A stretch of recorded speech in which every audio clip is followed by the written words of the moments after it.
ચાલો good morning વિદ્યાર્થી મિત્રો. નવું સત્ર આપણા બધા માટે ખૂબ સારું નીવડે, સરસ જાય અને નવા વિષય સાથે આપણે મળીએ છીએ. એસપીની અંદર દિવાળી પહેલા આપણે ચોથું ચેપ્ટર ચાલુ હતું, શેર મૂડી અને તેના પ્રકારો. તો મિત્રો, શેર મૂડી અને તેના પ્રકારોમાં આપણે સ્વેપ ઇક્વિટી શેર આજે આપણી ટૂંકનોંધ છે.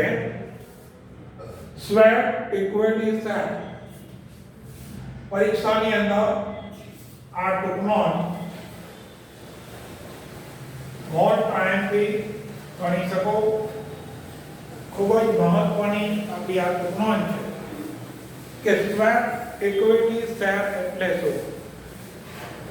આપ લોકો જાણો છો કે અત્યારે આપણે કોઈ પણ વ્યક્તિ હોય એ શેર શબ્દ એવો છે કે જેનાથી આપણે બધા લોકો પરિચિત હોય છે કે શેર દ્વારા લોકો પોતાની એક આવક, વધારાની આવક છે એ પણ મેળવી શકે છે. કંપની છે એ પોતાની જરૂરિયાતની મૂડી શેર બહાર પાડી મેળવે છે. એ બહુ સામાન્ય બાબત છે, આપ જાણો છો. તો સ્વેપ ઇક્વિટી શેર એટલે શું? સ્વેપ ઇક્વિટી શેરનો અર્થ અહીં આપણને આપવામાં આવ્યો છે કે સ્વેપ ઇક્વિટી શેર એટલે શું કે કોઈ પણ કંપની હોય, કોઈ પણ કંપની પોતાના સંચાલકોને, કર્મચારીઓને કે વિશિષ્ટ જ્ઞાન ધરાવતી વ્યક્તિઓને, કોઈ પણ કંપની હોય એ પોતાના સંચાલકોને, કર્મચારીઓને કે વિશિષ્ટ જ્ઞાન ધરાવતી વ્યક્તિ હોય, જેની પાસે ધંધાનો વિશિષ્ટ જ્ઞાન હોય, અનુભવ હોય, તો આવી વ્યક્તિઓને વળતરના સ્વરૂપે, બદલાના સ્વરૂપે વ્યક્તિઓને વટાવથી એટલે કે જે કિંમત હોય શેરની કિંમત કરતા ઓછી કિંમતથી શેર, કોઈ પણ શેરની જે કિંમત હોય એના કરતા જ્યારે ઓછી કિંમતથી કંપની જ્યારે પોતાના સંચાલકોને, કર્મચારીઓને કે વિશિષ્ટ જ્ઞાન ધરાવતી વ્યક્તિઓને શેર આપે તેને વટાવતી શેર આપ્યા કહેવાય. વટાવતી શેર બહાર પડે અથવા રોકડ સિવાયના અવેજથી, એની પાસે રોકડ સિવાયના અવેજથી જ્યારે કોઈ કંપની શેર બહાર પાડે તો તેને સ્વેપ ઇક્વિટી શેર તરીકે ઓળખવામાં આવે છે. તો સ્વેપ ઇક્વિટી શેરનો અર્થ શું થયો બરાબર ધ્યાન આપજો કે જ્યારે કોઈ પણ કંપની હોય એ પોતાના સંચાલકોને, પોતાના કર્મચારીઓને કે વિશિષ્ટ જ્ઞાન ધરાવતી વ્યક્તિઓને વટાવથી અથવા તો રોકડ સિવાયના અવેજથી જ્યારે શેર કંપની આપે તો આવા શેરને આપણે સ્વેપ ઇક્વિટી શેર કહેવામાં આવે છે. મિત્રો, સ્વેપ ઇક્વિટી શેર છે એ જ્યારે તમે આપો છો ત્યારે એની અસર શું થાય?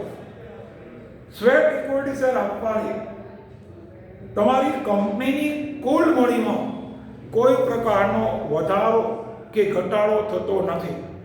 ખાસ ધ્યાન આપજો. કારણ કે તમે જ્યારે આવા શેર આપો છો ત્યારે એ શેરની અંદર રોકડ સિવાયનો અવેજ હોય છે. એટલે કે આ શેરના બદલામાં તમને રોકડા પૈસા મળે એવું હોતું નથી. તો આ સ્વેપ ઇક્વિટી શેર છે. સ્વેપ ઇક્વિટી શેરની તમે અસર જુઓ તો અસરમાં કંપનીની શેર મૂડી વધે કંપની હોય છે એની શેર મૂડી છે એમાં વધારો થાય, કંપનીની શેર મૂડી વધે છે, પણ કંપની પાસે નાણાકીય ભંડોળ છે એ વધતું નથી. શેર હોલ્ડરની સંખ્યા વધે, શેર હોલ્ડરની સંખ્યા વધે, પણ કંપનીનું નાણાકીય ભંડોળ વધતું નથી. યાદ રાખજો, કંપનીની શેર મૂડી વધે એટલે કે શેર હોલ્ડર ની સંખ્યા વધે, પરંતુ નાણાકીય ભંડોળ ન વધે. કંપનીની કુલ શેર મૂડી વધે એટલે કે શેર હોલ્ડરોની સંખ્યા છે એમાં વધારો થાય, પરંતુ કંપનીનું નાણાકીય ભંડોળ છે એ વધતું નથી. શા માટે નાણાકીય ભંડોળ ન વધે? કારણ કે કંપની રોકડ સિવાયના અવેજથી પોતાના શેર બહાર પાડે છે. તો મિત્રો, આવા શેર જ્યારે કંપની બહાર પાડે ત્યારે કંપની જે લોકોને આ શેર આપશે એને 100% ફાયદો થશે. જે લોકોને શેર આપે, સંચાલકોને આપે, પોતાના કર્મચારીઓને આપે કે વિશિષ્ટ જ્ઞાન ધરાવતી વ્યક્તિ કે જે તમને કંપનીમાં એની સેવાનો લાભ આપે છે, પોતાના જ્ઞાનનો લાભ આપે છે, તો આવા વ્યક્તિઓને તમે વળતર સ્વરૂપે શેરના આપો છો. તો આ લોકોને 100% ફાયદો થાય. કંપનીના એની અસર કોના ઉપર થાય? કંપનીના સંચાલકો, કંપનીના કર્મચારીઓ કે વિશિષ્ટ જ્ઞાન ધરાવતી વ્યક્તિ, વિશિષ્ટ જ્ઞાન ધરાવતી વ્યક્તિ, આ ત્રણેયને આનો લાભ મળે છે. તો આ ત્રણેય પક્ષકારો છે એને લાભ મળે છે, પરંતુ સામે કંપનીને એનો કોઈ નાણાકીય લાભ મળી શકતો નથી. કંપનીને બીજો લાભ મળે. બીજો લાભ એટલે શું? કે નાણાકીય લાભ સિવાય તમારે તમારા કર્મચારીઓને જુસ્સો, ઉત્સાહ વધારવો હોય, કર્મચારી કંપનીમાં વધુ સારું કામ કરે એવું ઈચ્છો, તો તમે કંપનીને શેર આપો કર્મચારીને, તો કર્મચારી છે એના ઉત્સાહમાં વધારો થાય, એને એક પ્રકારનું બોનસ કહેવાય. પણ બોનસ અને સ્વેટમાં ફેર પડે કે બોનસ છે એ નાણાકીય સ્વરૂપમાં હોય છે, જ્યારે સ્વેટ ઇક્વિટી શેર છે એ કંપની એના કર્મચારી અથવા સંચાલક અથવા વિશિષ્ટ જ્ઞાન ધરાવતી વ્યક્તિને શેરના સ્વરૂપમાં આપે છે. હવે એના માટે અમુક નિયમો છે, કારણ કે આવા નિયમો અને જોગવાઈઓ ફરજિયાત બનાવવી પડે. જો તમે આવા નિયમ કે જોગવાઈ ન બનાવો તો કંપનીના સંચાલકો એનો દુરુપયોગ કરે. કારણ કે આવા શેરો તમે સંચાલકોને પણ આપો છો, તો સંચાલકો આવા શેરનો દુરુપયોગ ન કરે એટલા માટે આપણે કંપની ધારાની જોગવાઈઓ, કંપની ધારો આપો 1956 અને નવો કંપની ધારો જે આપણો આપ્યો છે 2013, નવો કંપની ધારો 2013. તો 1956 અને 2013 ના નવા કંપની ધારાની જોગવાઈઓ બનાવવામાં આવી છે કે આ જોગવાઈઓ દરેક કંપનીઓને લાગુ પડે છે. તો 1956 અને 2013 ના કંપની ધારાની જોગવાઈ મુજબ કંપનીએ કુલ અલગ અલગ 6 જોગવાઈઓ માંથી પસાર થવું પડે. એમાં પહેલી જોગવાઈ કે છે મિત્રો કે કંપનીના સંચાલકો જો પોતે સ્વેટ ઇક્વિટી શેર બહાર પાડવા માંગતા હોય તો શેર બહાર પાડો એ પહેલા કંપનીની વાર્ષિક સાધારણ સભામાં વાર્ષિક સાધારણ સભા એટલે વર્ષના અંતે શેર હોલ્ડરોને બોલાવી જે સભા બોલાવવામાં આવે એની વાર્ષિક સાધારણ સભા કહેવાય. તો મિત્રો, આજે વાર્ષિક સામાન્ય સભા હોય, આ સભાની અંદર તમારે ઠરાવ પસાર કરવો પડે.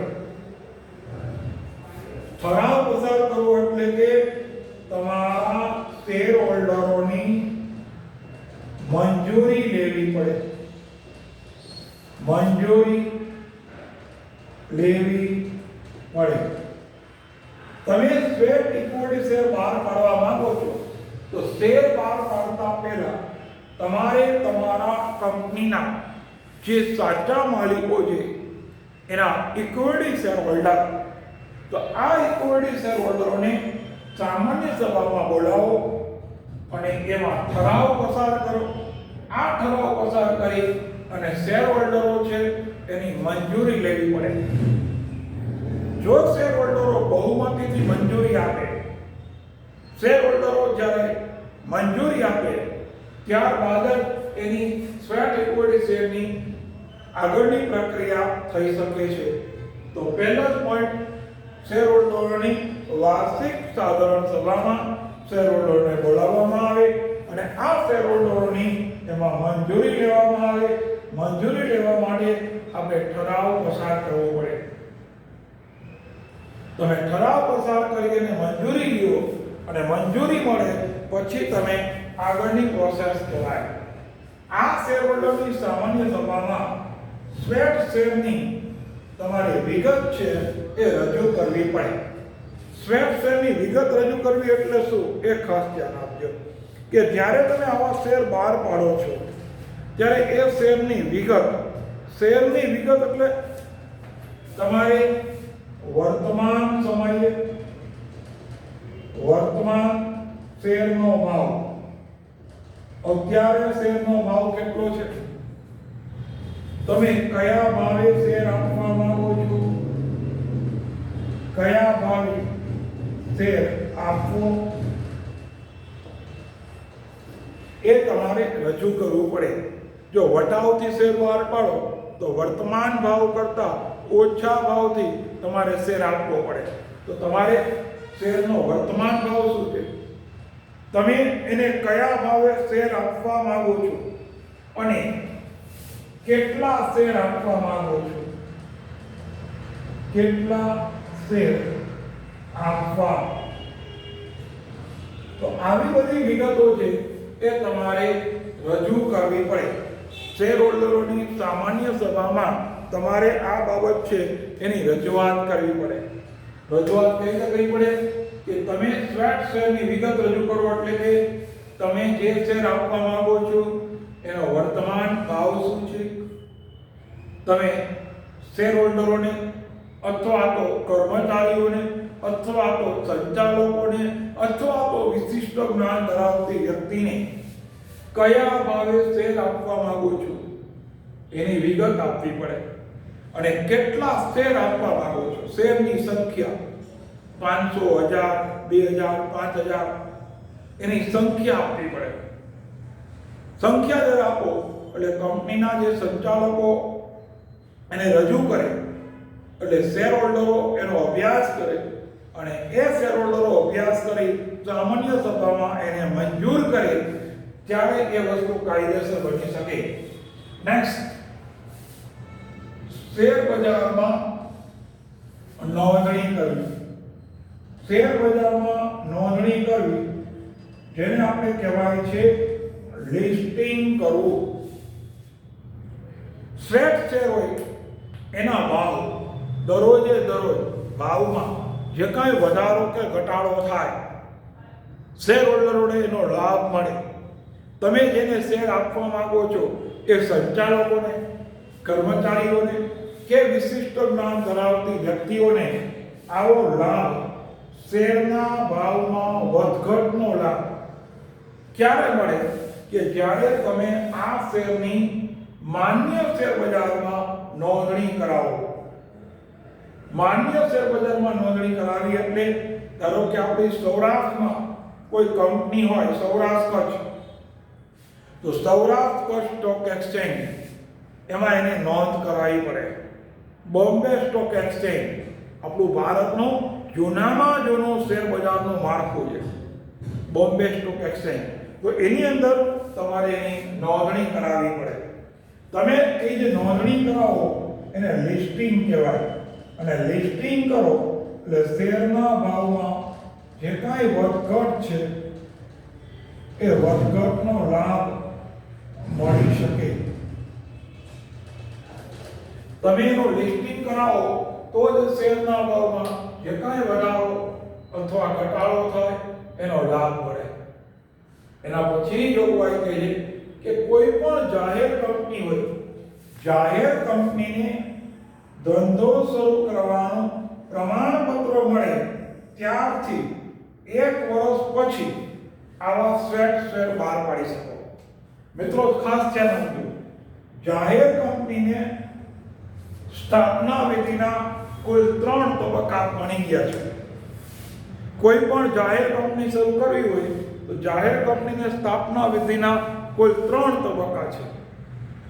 નોંધણીનું પ્રમાણપત્ર મેળવવું, નોંધણીનો પૂર્વનો તબક્કો અને ધંધો શરૂ કરવાનું પ્રમાણપત્ર મેળવવું. તો જાહેર કંપનીને ધંધો શરૂ કરવાનું પ્રમાણપત્ર મળે એટલે કે કાયદેસર રીતે એની શરૂઆત ગણાય.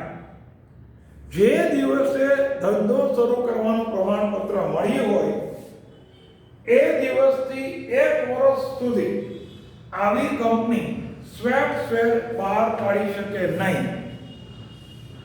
યાદ બરાબર રાખજો, કોઈ પણ જાહેર કંપનીએ શેર બહાર પાડવા હોય તો એનો નિયમ છે કે કંપનીને ધંધો શરૂ કરવાનું પ્રમાણપત્ર મળે.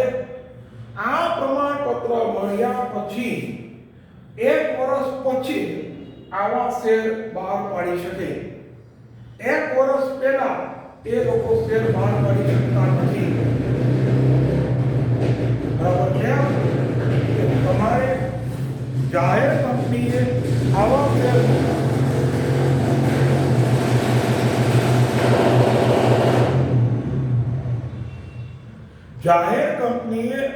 શેર બહાર પાડવા માટે સમયગાળો ઓછામાં ઓછો 1 વર્ષનો છે.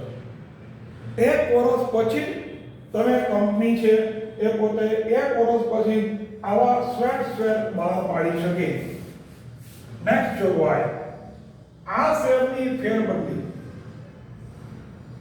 3 વર્ષ સુધી કરી શકાય નહીં. આ વસ્તુ બહુ મહત્વની છે કે તમને શેર મળ્યા, ઇક્વિટી શેર કંપનીને મળે, કંપનીના સંચાલકોને મળે, કર્મચારીઓને મળે, વિશિષ્ટ જ્ઞાન ધરાવતી વ્યક્તિઓને આપે.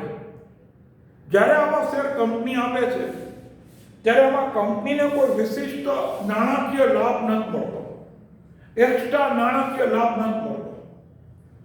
તો કંપની છે જ્યારે પોતે આવા શેર આપે ત્યારે આવા લોકો શેર મળે અને તરત જ વર્તમાન ભાવ કંપનીના વધુ હોય વેચી નાખે અને નફો કમાઈ લે.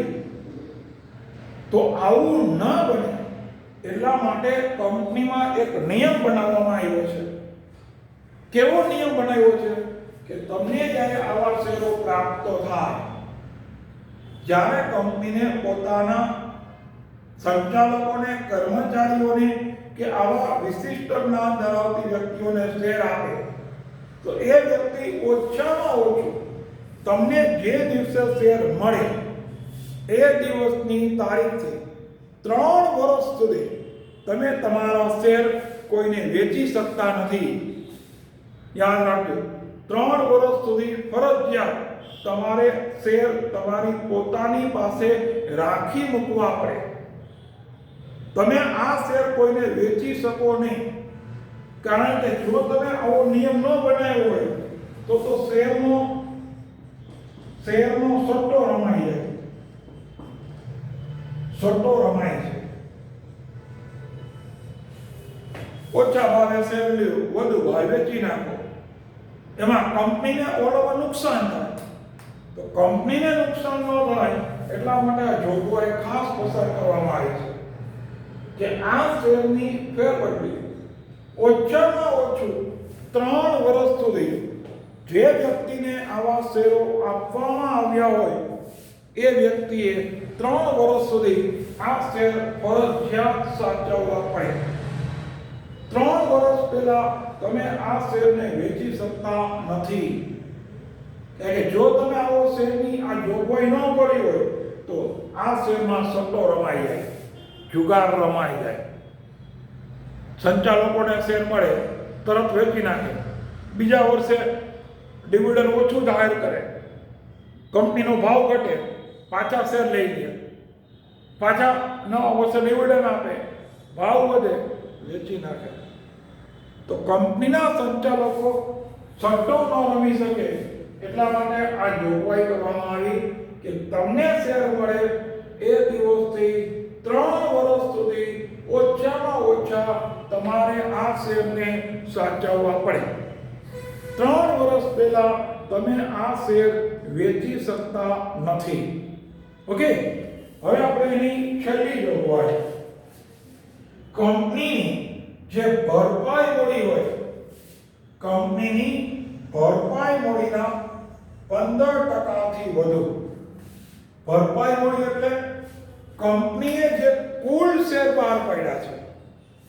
સપોઝ માની લો કે કંપનીએ 10 લાખ રૂપિયાના શેર બહાર પાડ્યા, તો 10 લાખ રૂપિયાના 15% એટલે કે 1,50,000. કંપનીએ માની લો કે 10 લાખ, આપણે ઉદાહરણ આપીએ, કંપનીએ 10 લાખ રૂપિયાના શેર બહાર પાડ્યા. 10 લાખ શેર એ ભરપાઈ મળી છે. તો 10 લાખના 15% એટલે કે 1,50,000. તો તમે વધુમાં વધુ 1,50,000 ના સ્વેપ શેર છે એ બહાર પાડી શકો.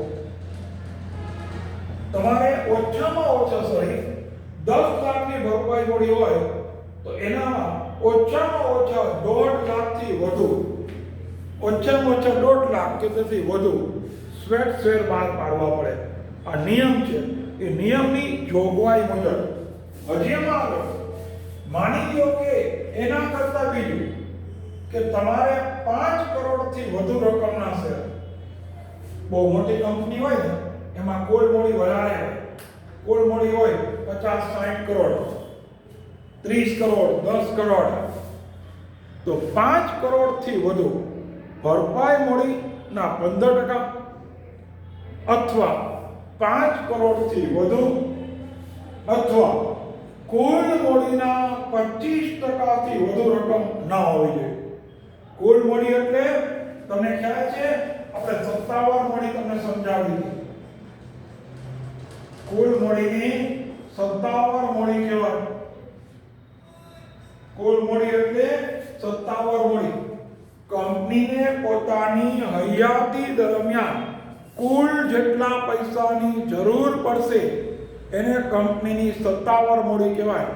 તો તમારી સત્તાવાર મૂડી કરતા 25% કરતા વધુ રકમ ન હોવી જોઈએ. તમારી સત્તાવાર મૂડી 1 કરોડની છે તો 1 કરોડના 25% એટલે 25 લાખ રૂપિયા થયા. તો તમારા સ્વેપ શેર 25 લાખથી વધુ કિંમતના હોવા ન જોઈએ. જો આ જોગવાઈ જરા અટપટી છે. ભરપાઈ મૂડીના 15%થી વધુ, ભરપાઈ મૂડી હોય એમાં 15%થી વધુ અથવા 5 કરોડ કરતા વધુ અથવા કુલ મૂડીના 25%થી વધુ રકમ ન હોવી જોઈએ. તો મિત્રો, આ માટે આ જોગવાઈઓ બનાવવામાં આવી છે. આ જોગવાઈઓ એટલા માટે બનાવાય કે જેથી કરીને કંપનીના હિતોનું રક્ષણ થાય, શેરહોલ્ડરોના હિતોનું રક્ષણ થાય, કોઈ પણ વ્યક્તિ પોતાના ફાયદા માટે આનો દુરુપયોગ ન કરે. તો આ બધી બાબતોને ધ્યાનમાં રાખીને અહીંયા આ બધી જોગવાઈઓ છે એ બનાવવામાં આવે છે. તો મિત્રો આપણી આ એક નોંધ પૂરી છે કે સ્વેટ ઇક્વિટી શેર છે એને કોને કહેવાય, એનો પેલો મેં અર્થ સમજાવ્યો. અર્થ આપણે શું કર્યો, બરાબર ફાસ્ટ ફોરવર્ડ રિવિઝન જોઈ લ્યો કે કોઈ પણ કંપની પોતાના સંચાલકોને, કર્મચારીઓને કે વિશિષ્ટ જ્ઞાન ધરાવતી વ્યક્તિઓને વટાવથી અથવા તો રોકડ સિવાયના અવેજથી કંપનીના શેર આપવામાં આવે છે. શેર આપે તો એને સ્વેટ ઇક્વિટી શેર કહેવાય છે. સ્વેટ ઇક્વિટી શેર માટે કંપની ધારાની આપણી જોગવાઈઓ કઈ કઈ છે, તો આ જોગવાઈઓમાં કુલ 6 જોગવાઈ છે. આ 6 જોગવાઈમાં પહેલી જોગવાઈ કે જ્યારે કોઈ કંપની સ્વેટ શેર આપવા માંગે તો એની શેર હોલ્ડરોની સામાન્ય સભામાં એની મંજૂરી લેવી પડે. મંજૂરી લેવા માટે ઠરાવ પસાર કરવો પડે. નંબર 2, જ્યારે તમે શેર હોલ્ડરોની સામાન્ય સભા બોલાવો છો ત્યારે તમારે સ્વેટ શેરની વિગત આપવી પડે કે તમારા શેરનો વર્તમાન ભાવ શું છે, તમે એને કયા ભાવે આપવા માંગો છો, કેટલા શેર આપવા માંગો છો, આ બધી વિગતો તમારે નોંધણી કરાવવી પડે. નંબર 3, શેર બજારમાં નોંધણી કરાવવી. માન્ય શેર બજારમાં તમારી સ્વેટ શેર છે એની તમારે લિસ્ટિંગ કરવું પડે. માન્ય શેર બજારમાં એની નોંધ કરાવવી પડે જેથી કરીને શેરના ભાવ અપડેટ થઈ શકે, ભાવમાં વધઘટ થઈ હોય તેનો લાભ મળી શકે. જો તમે શેર બજારમાં નોંધણી કરી હોય ને તો જ શેરના ભાવ અપડેટ થાય, પ્લસ માઇનસ થાય. જો એનું લિસ્ટિંગ ના થયું હોય તો એ અપડેટ થઈ શકે નહીં. પછી કહીએ જાહેર કંપની હોય એને ધંધો શરૂ કરવાનું પ્રમાણપત્ર મળે એટલે ઓછામાં ઓછું 1 વર્ષ સુધી એ આવા શેર આપી શકે નહીં. 1 વર્ષ પૂરું થાય પછી પોતે આવા સ્વેટ શેર આપી શકે. નેક્સ્ટ, તમને જ્યારે આવા શેર મળે છે ત્યારે આવા શેર મળે એટલે ઓછામાં ઓછા 3 વર્ષ સુધી તમારે આવા શેર રાખવા પડે. તો કંપની સ્વેટ શેર જેને આપે છે એના શેરની ફેરબદલી 3 વર્ષ સુધી કરી શકતી નથી. 3 વર્ષ ઓછામાં ઓછા જે તે વ્યક્તિએ શેર સાચવવા પડે. પછી એ સંચાલક હોય, શેર હોલ્ડર હોય, કર્મચારી હોય કે અન્ય વ્યક્તિ હોય, તો 3 વર્ષ પહેલા આવા શેરોની ફેરબદલી થઈ શકતી નથી. અને છેલ્લું, ભરપાઈ મૂડીના 15% વધુ અથવા 5 કરોડથી વધુ રકમ અને અથવા કુલ મૂડીના 25% કરતા રકમ વધુ હોવી જોઈએ નહીં. તો મિત્રો આ આપણી અહીંયા નોંધ હતી કે આપણે પૂર્ણ કરી. Thank you very much.